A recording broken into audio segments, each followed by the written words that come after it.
Po, tash këtu problemi është për mendimin tim i shtruar në shumë rrafshe. Natyrisht problemi më i madh është që kjo qasje që ka qeveria Kurti ka shi zhvillimit ekonomik të Kosovës.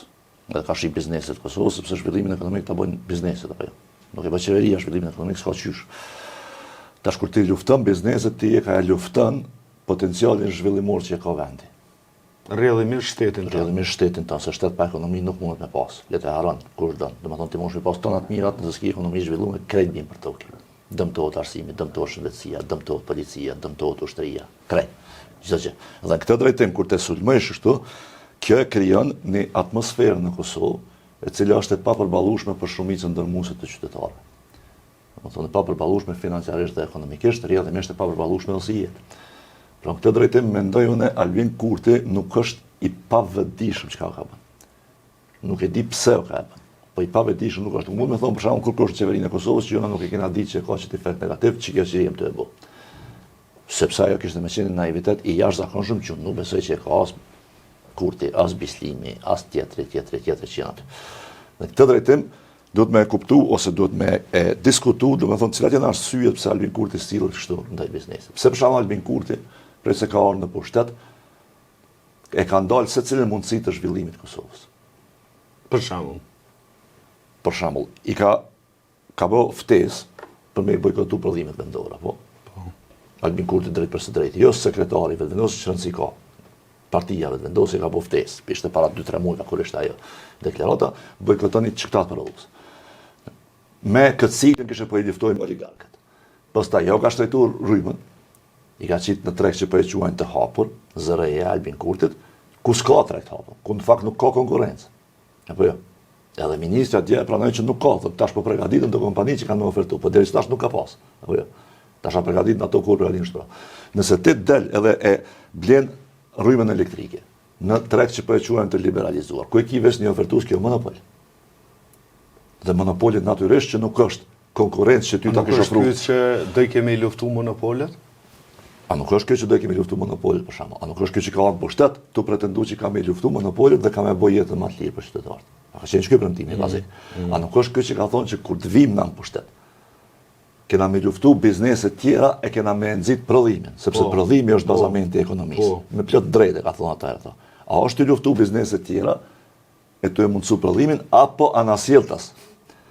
Domethënë për shembull situata aktuale me energjinë elektrike, ku na i levërdis mas shumti? Cilit lloj të biznesit? Tregtarëve me energji, jo prodhuesve. Sepse një gjë duhet me kuptu, domethënë pse për shembull djem protestë na i kemi pa prodhues? Se prodhues shpenzojnë më shumë energji.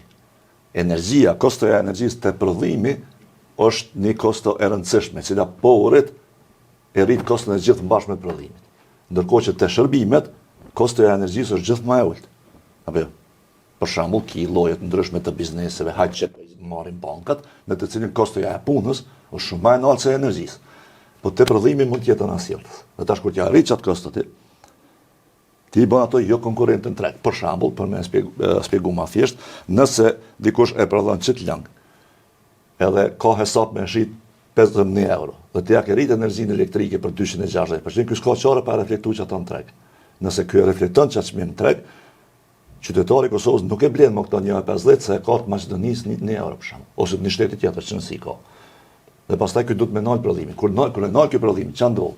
Që ata punëtorë që punojnë me prodhu, që ta du të me qitë për punë, nëse nuk i manë punëtorët, nëse nuk ka nevojë për ta.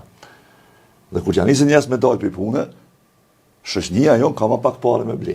Ku shkojnë këta punëtorë? Ku shkojnë ta? Qa bojnë të punëtorë? Ose për shembull, këta duhet me ditë se një shkaktar është, nëse ata mbesin pa punë. Pa çka do të mbesin pa punë me këtë trend?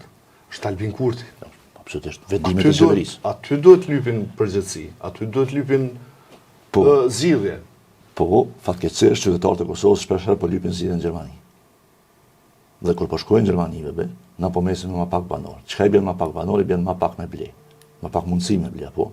Kur ki më pak mundësi me ble, ka më pak zhvillim ekonomik, se ka më pak qarkullim parë. Dhe pastaj secili afektohet. Unë e di që ka plot njerëz të cilët mendojnë, thonë për shembull, mirë bio boçtë në biznesve se i kanë bë milionat. Mas pari, qëre kushtë që i ka bo milionat me punë të ndërshme në regull është ajo, s'ki nevojë as me orrejt, as me shrat njeri. E dyta pastaj, kur afektohen që ato biznese, kur që ato mbyllën, kena me hupe dhe më pare, se cili prejkat. Sepse kur qaj punëtori i fabrikës nuk ka rrugë, ai nuk vjen me blenë shqiptare tone. Apo jo? Edhe mete do t'i pa punë, ai nuk vjen me pi kafën te restorani yt, mete do t'i pa punë. Ai 100.000 tjera punë, shpenzime nuk i bën që i bie që të gjithë humbim pastaj. Ekonomia është zinxhir. Dhe në këtë drejtim, që kjo qasje, domethënë që kjo mënyra që është po e trajton qeveria këto, është jashtëzakonisht problematike sepse qeveria nuk po e trajton këtë problem nga perspektiva e gjetjes së zgjidhjes, po nga perspektiva e nisjes së luftës. Për shembull, i vresha dje që përmendet deklarimet e kurtit e të tjerëve, ministrës ose deputetës Rizvanolli e të tjerëve, ishte ma shumë luftë se ka shi bizneseve, se sa ftesë për me gjetë një zgjidhje të levërdishme për gjithë. A qeveria i shkëndesh me kujdes që në vendin që qeveris me pas kushte të mira për me bo biznes, që mu zhvillu ma shumë. A i ke pa lider për ndihmor kur shkojnë për shembull në për vizita në vende tjera. Ma shumë se stat vetin kanë marrin biznesmenat i marrin. Hajde të bojnë biznes, hajde të zhvillojmë ekonominë. Këta tonë shkojnë dhe luftojnë.